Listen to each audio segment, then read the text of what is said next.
प्रबोधिनी एकादशी महात्म्य। श्री कृष्ण भगवान ने कहा, हे अर्जुन, मैं तुम्हें मुक्ति देने वाली कार्तिक मास के शुक्ल पक्ष की प्रबोधिनी एकादशी के संबंध में नारद और ब्रह्मा जी के बीच हुए वार्तालाप को सुनाता हूँ। एक बार नारद जी ने ब्रह्मा जी से पूछा, हे पिता, प्रबोधिनी एकादशी के व्रत का क्या फल होता है? आप कृपा करके मुझे यह सब विस्तार पूर्वक बताएं। ब्रह्मा जी बोले, हे पुत्र, जिस वस्तु का त्रिलोक में मिलना दुष्कर है, वह वस्तु भी कार्तिक मास के शुक्ल पक्ष की प्रबोधिनी एकादशी के व्रत से मिल जाती है। इस व्रत के प्रभाव से पूर्व जन्म के किए हुए अनेक बुरे कर्म क्षण भर में नष्ट हो जाते हैं। हे पुत्र, जो मनुष्य श्रद्धा पूर्वक इस दिन थोड़ा भी पुण्य करते हैं, उनका वह पुण्य पर्वत के समान अटल हो जाता है। उनके पितृ विष्णु लोक में जाते हैं। ब्रह्म हत्या आदि महापाप भी प्रबोधिनी एकादशी के दिन रात्रि को जागरण करने से नष्ट हो जाते हैं।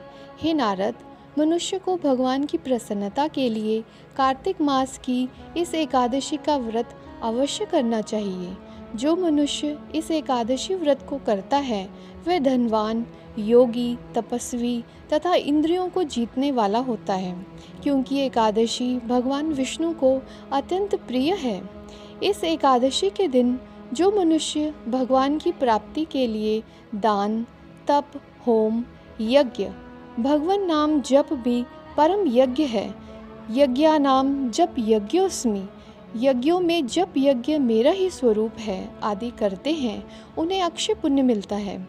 इसीलिए हे नारद, तुमको भी विधि पूर्वक विष्णु भगवान की पूजा करनी चाहिए। इस एकादशी के दिन मनुष्य को ब्रह्म मुहूर्त में उठकर व्रत का संकल्प लेना चाहिए और पूजा करनी चाहिए। रात्रि को भगवान के समीप गीत, नृत्य, कथा कीर्तन करते हुए रात्रि व्यतीत करनी चाहिए। प्रबोधिनी एकादशी के दिन पुष्प, अगर, धूप आदि से भगवान की आराधना करनी चाहिए, भगवान को अर्घ्य देना चाहिए। इसका फल तीर्थ और दान आदि से करोड़ गुना अधिक होता है। जो गुलाब के पुष्प से, वकुल और अशोक के फूलों से, सफ़ेद और लाल कनेर के फूलों से, दूर्वा दल से, शमी पत्र से, चंपक पुष्प से भगवान विष्णु की पूजा करते हैं, वे आवागमन के चक्र से छूट जाते हैं।